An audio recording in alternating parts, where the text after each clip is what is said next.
They're both in attendance at the United Nations in New York, but Prince Harry has the honour of addressing.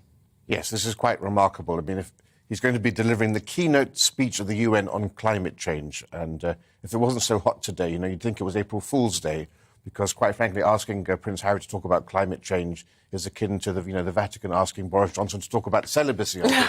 Given how large this man's carbon footprint is, you could probably see it from space. Is that fair? Come on, I mean... But it is fair. It's private jet everywhere. I'm going to ask the question because, I mean, that is not just unique to him. His father also uses a private jet. His brother also uses a private jet. And they're lauded and celebrated for their green views. Not by everybody, I have to say, on that level. So you'd write off the royals then? Well, if you're going to be delivering a keynote speech on climate change, you would assume that, rather than you start lecturing other people and virtue signalling, that you would try to address some of those issues in your own life. Now, the Prince of Wales has made great steps to try to make sure that vehicles in the royal household are energy efficient and so forth. But that flight that they'll probably take by private jet from LA to New York is about 10 times the yearly British complete person's carbon footprint. Yeah.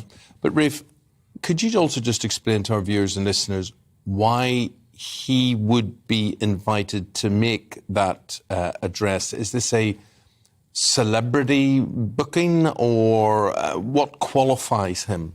Well, he's had a long relationship with Africa, as we know, and today is Nelson Mandela's birthday, so the UN declares today to be International Nelson Mandela Day, and every year there's a celebration of Mandela's life, and also looking at a cause to highlight. And of course, yes, the idea is Prince Harry will bring star power and attention to this issue.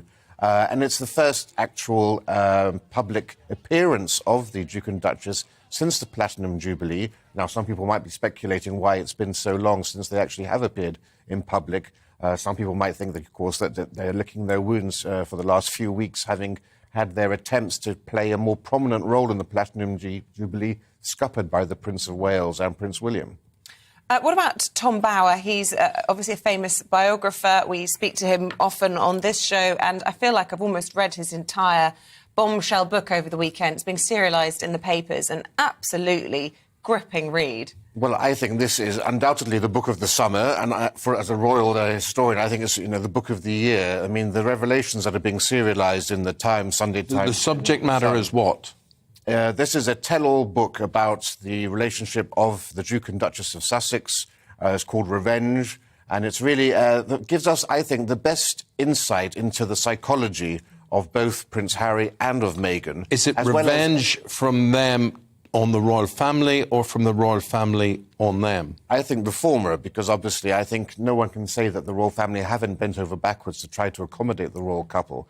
And what this book really does, I think, just based upon the few revelations that we have seen over the past few days, is that Meghan, from the very outset, was very keen on ascending so much that she didn't really care who she trampled on in the process. And the book lays out, from long before she knew Prince Harry, episodes which really confirm the suspicions most of us have had.